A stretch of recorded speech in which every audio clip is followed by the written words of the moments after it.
I don't know what you guys are expecting. I don't got a clever intro for this one. It's just bad. This is Typhoon Rising.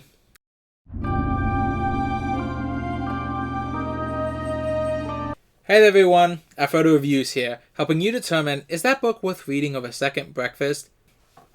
Or does it deserve the fiery pits of Mount Doom? So let's decide. Today's book is Typhoon Rising, as I already admitted. And, yeah. Let's just get into this. Let's not stall. Let's just go. Typhoon Rising was published on November 23rd, 2003, and was written by author David M. Dibble. Dibble. I don't know why that amuses me so much. No offense, I just love that name. This is actually Dibble's second novel, following a book called Enchanter. But reading the synopsis on Enchanter, the two books seem disconnected. So I'm going to assume this is supposed to be the first book in the series. Well, series. He only wrote the two books, so at least he only wrote the two books that we know of. There's actually very little about this book worth mentioning in background. I dug for this, but I really could not find much. So even in the following title card, you're going to see how little this book was discussed. So here's the ratings card.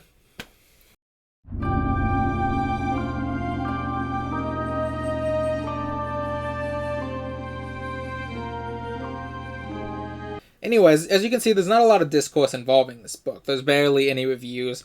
And honestly, the only reason I even know about it is I stumbled across it in my local thrift store. As I mentioned in my TBR, I have a thrift store that I go to. And if I pick up 5 books in that store, I get them all for $1. And I needed one more book to fill out a 5, but I couldn't find anything else interesting. So I picked this up with the idea of, well, it looks like a sort of bad novel that I could read and review on my channel. And, I've already gone into my philosophy about why I think a bad book can teach you just as much, if not more, than a good book. So I'm not going to go into that again. If you're interested, check out the TBR, or check out some of the other ones. Check out, I think I mentioned it in the last layover review. Anyways, point is, I set this aside for the purpose of reviewing it eventually on this channel. Just because I expect something to be a bad book doesn't mean I go in with the hopes that it's a bad book. I hope every book I read is good. I hope it proves me wrong and does well. And in the end I can say, I was wrong. You all need to come pick up this book. But there is a certain type of book that once you see it, you're kind of like, that's probably a bad book. You know what I mean? That being said, let's get into this. First, we start where we always start. The cover. And the cover is superficially good. Now, some of you might be wondering what I mean by that. Well, what I mean is, without any knowledge about the book inside of it, the cover seems okay. You got what is a ninja standing in the foreground next to a Japanese temple. I think a Shinto temple. It's all silhouetted, so it's hard to tell. While the sun sets or rises behind them. It's hard to tell from this angle. It's probably rising based on the title, but it's worth noting that it's either setting or rising. This kind of, at first, seems like it's promising, oh, this is going to be a cool story about, ninjas or samurai or something like that. And then you get to the back, you see just the blank background with the 2-sentence synopsis. And from the sounds of it, it's more modern. So you're thinking, okay, so maybe this is going to go full on into the dumb action hero kind of, territory. The kind of things that you don't really watch and with the intent of taking it seriously, but it is enjoyable nonetheless. Yeah! Stick around. After reading this book, I can tell you right now, this cover is awful. It tells you nothing about this book. It does not prepare you in the slightest for what is inside the book. The ninja on the cover, that can only be Kalani, because she's the only person who says, I'm a ninja. But she doesn't really ever do ninja things. She dresses up in a ninja garb once, and trust me, that's a conversation we'll have. There's the Shinto shrine. That's not important to the book at all. There is a Shinto shrine mentioned in the book as some place of importance, but Blake never visits it, and it doesn't play any role in the plot. And while the rising sun may set some kind of ambiance, it's not a tone that fits well with the series, with the book itself. There's no sense of, light coming up from the dark or the setting sun. The tone isn't right for it. Especially on the back. Now, I've read the synopsis twice. The first, if you want to see my initial blind reaction to it, I would suggest checking out my September TBR, where you can actually see me just pause because I realize how bad the synopsis is. It literally starts with an incomplete sentence. I was immediately put on guard. This book does not sell itself well at all. You know what they say. You're not supposed to judge a book by the cover. Even though that's entirely what the cover is for, a book could be better or worse than the cover makes it out to be. So, let's crack it open and discuss it. So the story synopsis of Typhoon Rising is small. I read it in, like I said, I read it in both my September TBR and this October TBR, and it's only a 2-sentence synopsis, so it doesn't really tell you much about the book. In fact, the synopsis is even somewhat misleading. So I'm just going to kind of go into my own thing. I'll still link to the TBRs up above. I've already done the September. This will be the November one. And so I'll just discuss, but I will just talk about it here. You're not going to learn anything from those that you won't hear here. But still check it out because, views. Anyways, this book is about a naval intelligence officer, John Blake, going undercover in the Japanese Secret Service to root out a pair of stolen Mark 48 homing torpedoes. Why he goes undercover in the Japanese Secret Service? I guess just to see if they know who stole it.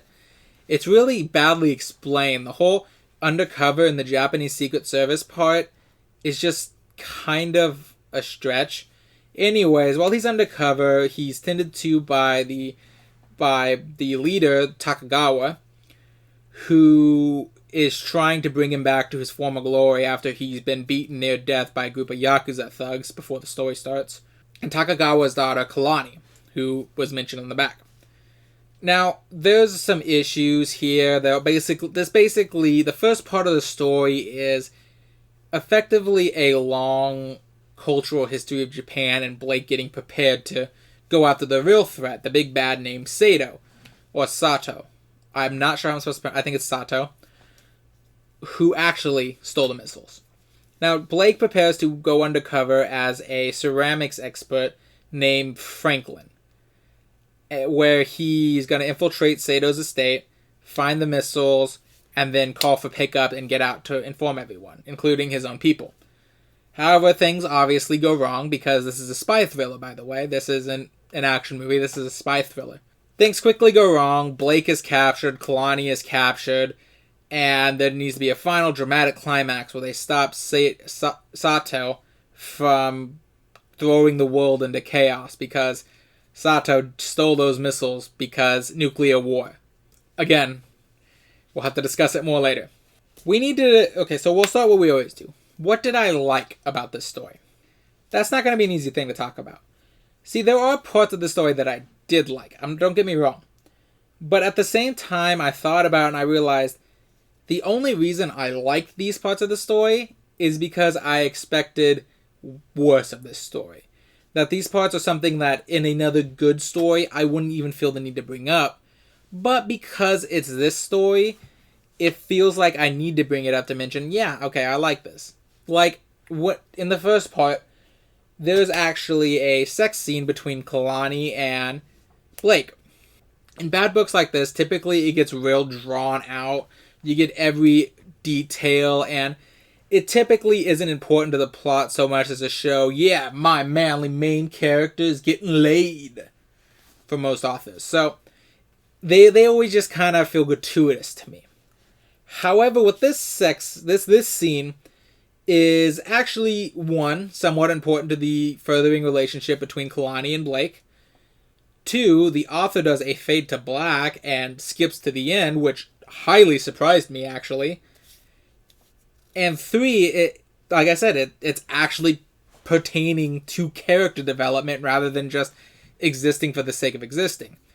Like, it even got rid of the thing that I was most worried about during the first part, which was the idea of the main character being such a Mary Sue that has all these Japanese women falling all over him. Because it starts with him being taken care of by two Japanese women named Riku and Kiku. Yes, that's their name. In the book, anyways. It gives their full name, but that's all the book refers to them from then on. And then Kalani. Kalani is heavily sexualized. I'm not going to lie to you guys, it's bad, but I'm going to get into that later. Just before this scene, you see Riku and Kiku playing a card game where they seem to be vicious with each other. Before Kalani suddenly joins, seems to immediately win and kicks them both out.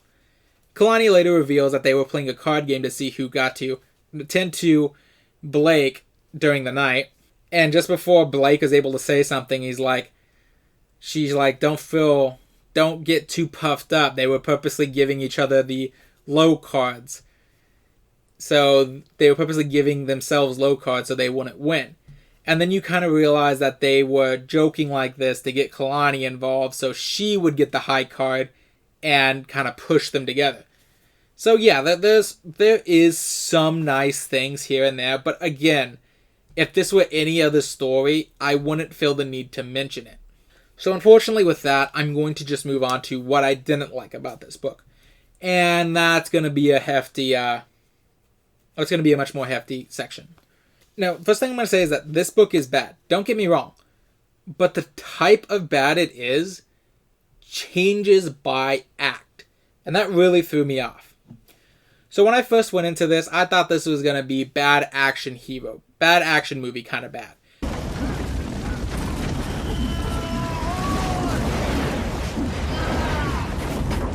I figured best case scenario, it's going to be dumb but fun. You know, kind of like Independence Day. The kind of movie where it's fun to watch and you enjoy it as long as you're just watching it. But you can't really apply too much critical thinking to it because once you start doing that, the story just kind of falls apart real easily.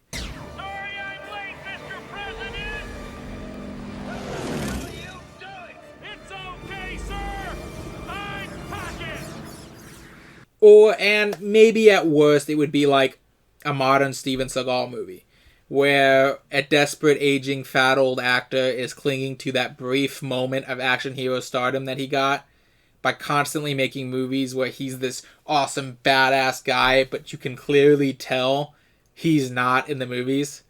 You get what I mean when I say that?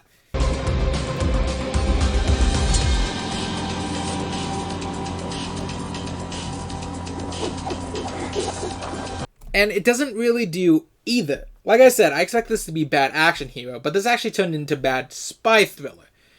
The first act of this book is a very boring cultural history and training for Blake. He learns a lot about Japan, and he learns a lot about ceramics of Japan and all that. And it's just, why are we still here kind of thing. You get very bored and fed up with it very fast. But then the second movie turns into bad spy thriller. We're talking someone who's woefully underqualified to be an actual spy, making a whole bunch of bad decisions, but for some reason is never caught because the story doesn't need them to be caught until later. And then you have the final act, where it's a climax that was built to all book, but then very weakly delivers.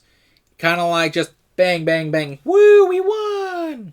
Like I said, it's almost stupefying with how each act is a completely different type of bad compared to the previous act. It's just so weird. But let's get into more objective points.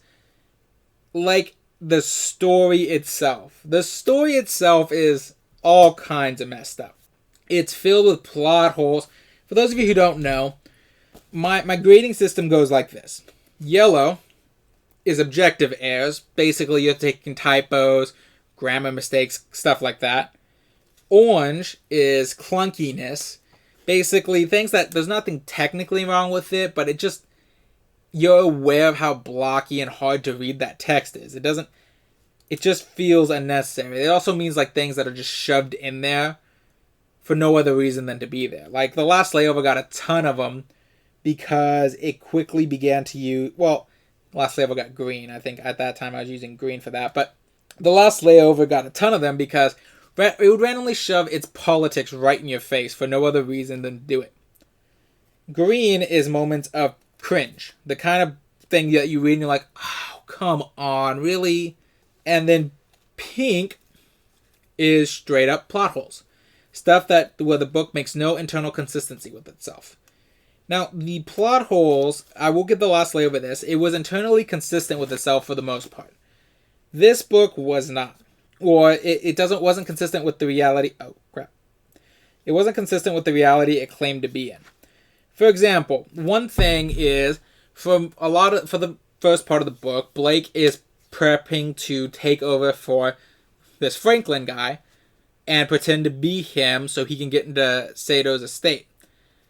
Now, this involves a lot of ceramic training, so he knows what he's talking about when him and Sato talk about the collection that Sato has gathered over the years that he's bringing Franklin in to admire, basically.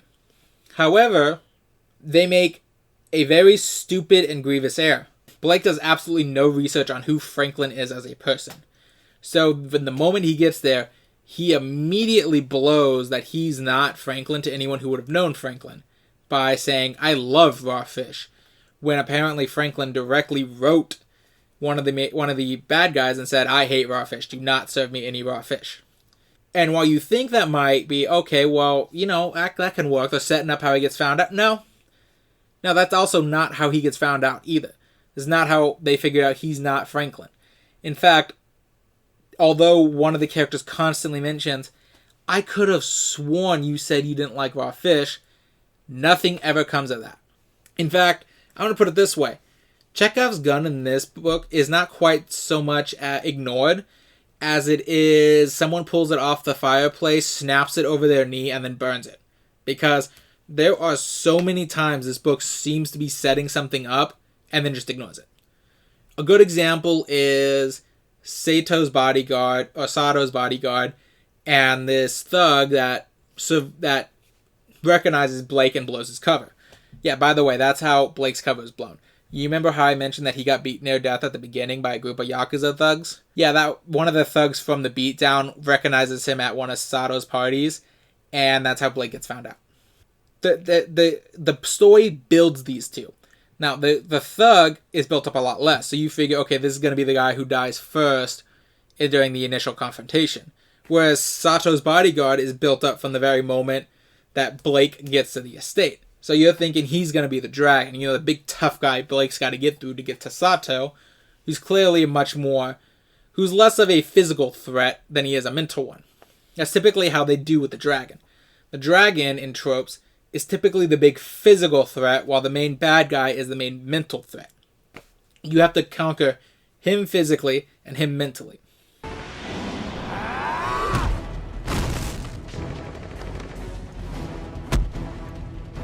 No, the moment Blake's cover is blown, Blake attempts to kill Sato, immediately kills both the bodyguard and the thug, and is only prevented from killing Sato because someone whacks him over the head before he managed it. So for all the build up on that, that's over with. There's also the motivations for why the bad guy is doing this. The book initially sets up an interesting motivation in that the Yakuza are part of an ultra-nationalist party in Japan, where the idea is they want Japan to become very militaristic, very, very much vie for world power.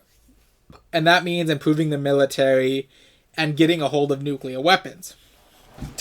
Ideally developing their own, but even going so far as to steal other people's, if they have to. So for the most part, and that's what it seems like it is, Sato stole these homing torpedoes and is making this big plan to attack a Typhoon nuclear submarine from the Russians, passing through the Japanese Strait soon. So that way he can steal the sub, they can take it back to Japan, take all the nukes out and hide them before getting rid of the sub. So Japan officially has nuclear capabilities. Now, Sato's motivation? Pure greed. See, it turns out that Sato's plan in this is that he's going to steal the nuclear sub, but he's going to take it to his own location. His team is going to pull the sub out, dismantle the missiles, take the nuclear warheads, and who he thought was Franklin was going to help him box them in museum crates so they would never be open, and ship them all over throughout the U.S. And then after that, he's going to park the sub somewhere where no one can find it, and then start to threaten the world with ultimatums to pay gigantic ransoms. And if they doubted him or they didn't, he would just start setting off nukes one by one to show he was serious. And make everyone think that he's got an invisible sub, even though most people would be like, okay, that came from the ground. There's no way that was shot from a submarine. Whatever, not the point. Yeah, but it's basically a Dr. Evil motivation. It's come to my attention that a breakaway Russian republic, Krepelakistan, is about to transfer a nuclear warhead to the United Nations in a few days. Here's the plan. We get the warhead, and we hold the world ransom for $1 million. It's just, it took an interesting premise and then made it mundane again.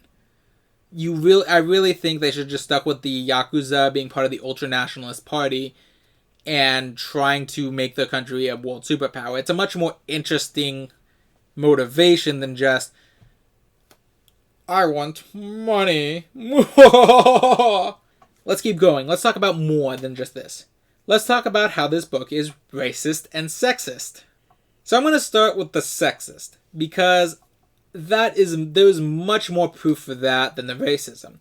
I'll explain why I think this book is racist as well, but for the moment, I'm going to talk about the sexism because that is way more blatant and way more obvious.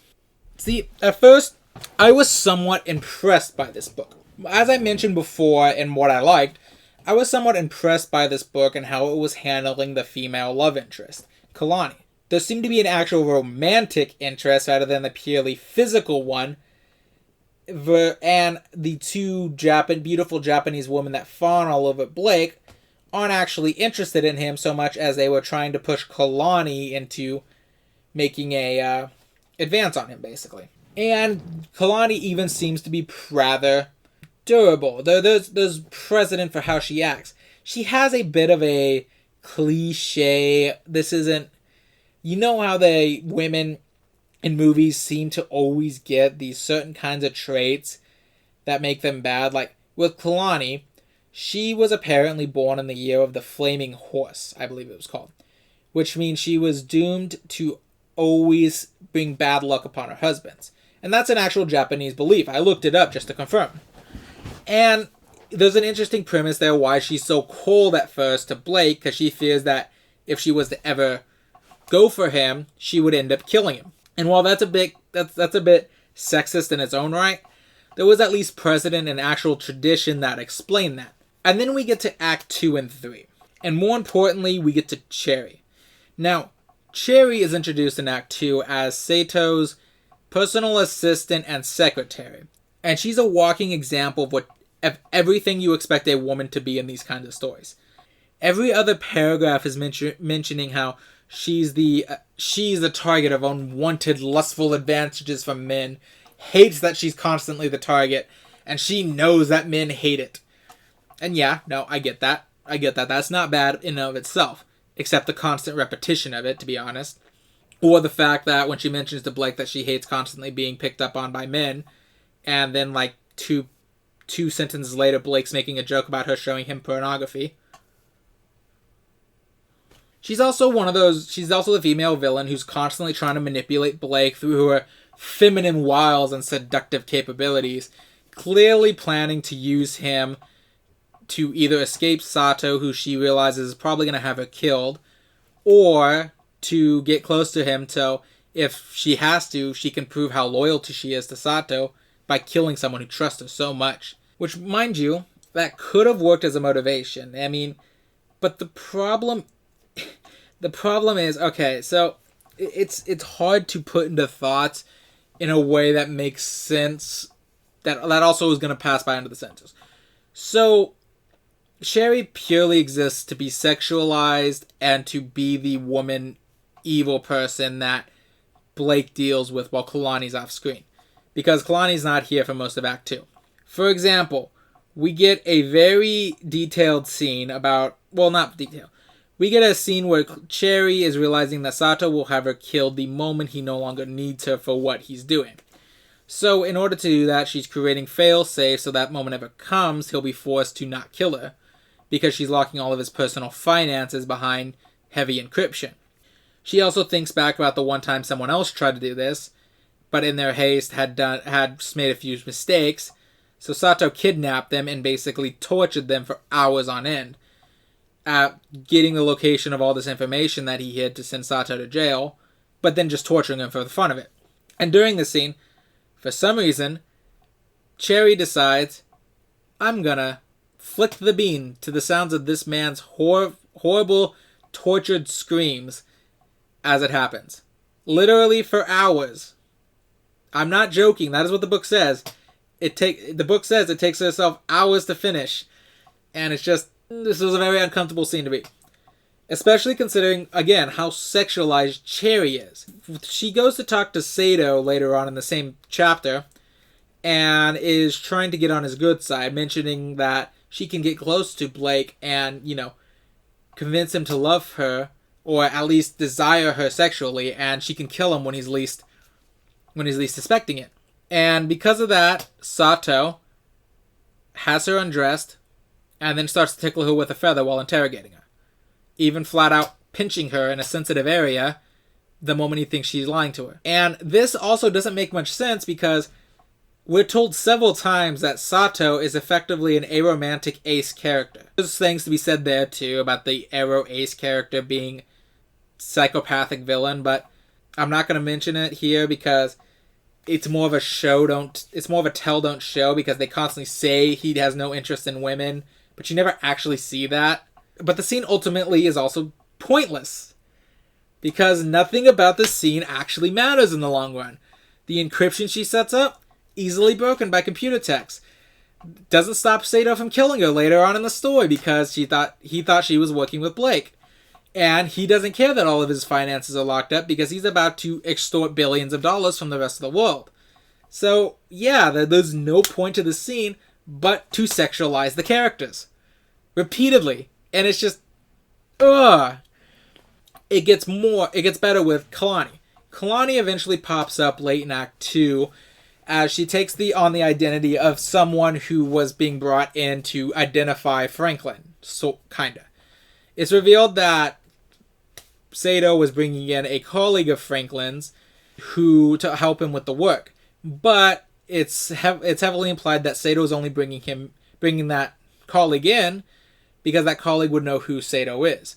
And this ties back into the whole point they don't do any research or even attempt to mimic the character, the person they're pretending to be. Because we're flat out told that the person that Kalani is pretending to be is a flustered, submissive kind of woman. And the entire time Kalani plays her, she's a very independent and you ain't gonna talk to me that way kind of woman. Which I don't mind that characterization, but it's still kind of, anyone who knows who this person is, even through talk, is gonna be like, this is not how I heard you described it at all. So I told you how Kalani says she's a ninja. She tells herself she tells Blake that she was trained as a ninja, but the only time she actually dresses up like a ninja, and yes, I'm talking the full-on stereotypical ninja garb, is so she can break into Blake's room and have sex with him.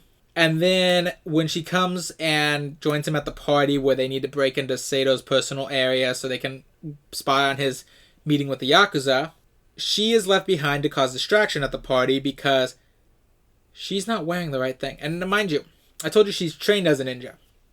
The way Blake breaks into this tower that the party's in is by using a ninja training thing called a shiko, which allows him to climb almost steep-faced walls with very little handholds. And he decides he's going to do that at the party rather than let Kalani do it, even though she says, I should be doing this. Because she's not wearing the right thing. Despite the fact that, A, she's better trained in the tools than you are. B, you're a 6-foot-tall white guy in a party full of Japanese people. You're gonna be noticed when you go missing. And C, she's both smaller and more agile, meaning she would scale it faster. You are big and heavy, so you would also be noticed easier as well. And then at the end, Kalani doesn't even really significantly contribute to the action at all. She's kidnapped at the party, although she managed to give Blake away to free himself, it's kind of pointless. And then she's basically chained naked to the yacht that Sato is using to watch the attack on the Russian submarine to serve as something to sell his cover of just a tour of a sightseeing yacht kind of thing. So yeah, you can kind of see what I mean when I say that this book is really sexist. As for the racist thing, so there's a little more leeway with the racism here. During the first act, you sort of get the impression that Dibble actually very much loves Japan and has a very good opinion of it. So much so that I'm like, oh, okay, this is actually surprisingly decent from what I was expecting, which was a mighty whitey kind of guy. A mighty whitey trope coming into a savage land kind of thing. So yeah, you know what? You think, okay, this is doing good. You know, it's not bad. Dibble clearly has a respect for the culture of Japan and its people. Then you get into Act 2. And it comes off very heavily like Dibble thinks just because he has Japanese people say extremely racist thing against Japan, that suddenly it's not racist anymore. And again, I'm not accusing Dibble of actually being racist. I am saying this is how it comes off. Sato talking about how all Japanese men, once I get even an ounce of alcohol in me, I turn beet red and turn into a child. Or how the book constantly refers to Japanese people as a Japanese, which, yes, is considered highly offensive to many Japanese people. I actually looked it up to be sure because, in theory, a Japanese should work the same way as saying a Canadian. You know, it's just a description for the type of ethnicity you are. When I read that, I'm like, okay, that doesn't feel right. That feels racist. So when I looked it up, yeah, it's actually a lot of people consider a Japanese as a description for a Japanese person as offensive. And then there's also this scene where the first day that Blake is pretending to be Franklin and he's being taken to Sato's estate, he, for some reason, picks up that a book of hentai that for some reason is just left out for him to read, reads through it, and we're talking it's hardcore hentai, where, like, you think hardcore and then amplified a little bit more. It's got the worst kind of kinks in it. So Blake throws it to the side and says, it's just like Japanese men to have such a disgusting opinion of just such disgusting fetishes towards all women. And this is a generalization. He literally says all Japanese men in this scene. So on to more pressing matters, because I'm starting to get caught up in scenes here. One of the biggest issues that this book had, apart from that, is that it is super clunky. As I said, orange is clunky. And as you can tell, barring a missing pink, there is a lot more orange than everything else. And that was because this book is, again, really clunky. It would constantly repeat things. It would constantly just go out of its way to describe something that ultimately didn't matter. Actually, the repeating is horrible.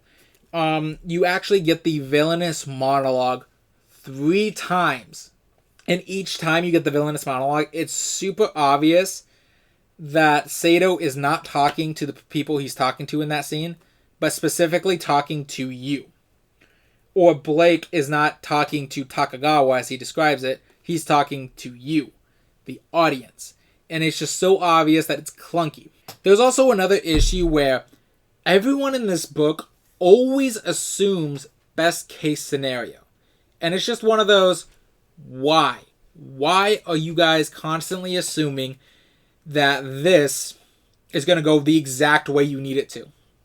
To specify, they're never really wrong. But that's an issue. Like, okay, a good example. Sato knows that his thugs, the Yakuza thugs, failed to kill Blake in the beginning.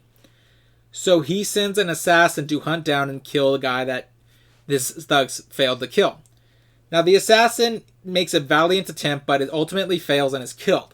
So, from this, Takagawa and Blake assume this. 1, the assassin never took any pictures of Blake and sent it back to Sato, so he knows what he looks like.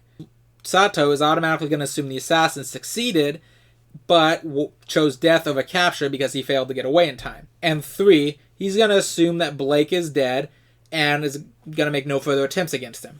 That's way too much. Okay. Literally, this entire plan hinges on the idea that Sato has no idea what Blake looks like.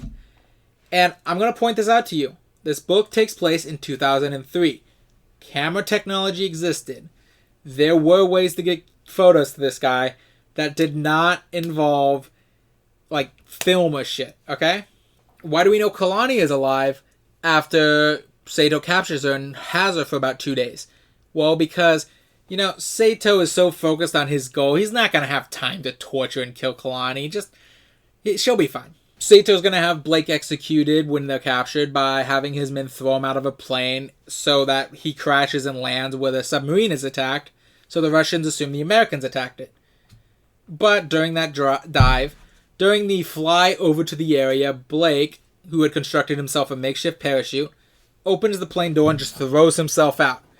So it's obviously naturally safe to assume not one of Sato's men who just watched this guy throw himself out of a plane stop and look over the edge to see him deploy the makeshift parachute and float to the ground. Because that's safe to assume. How did we defeat Sato and blow up his yacht in the end? Because when Sato brought Kalani back to the estate after he found out her identity and basically caught her and knows Blake and her was sent here to stop him, clearly he was just going to let her go to her room unsupervised,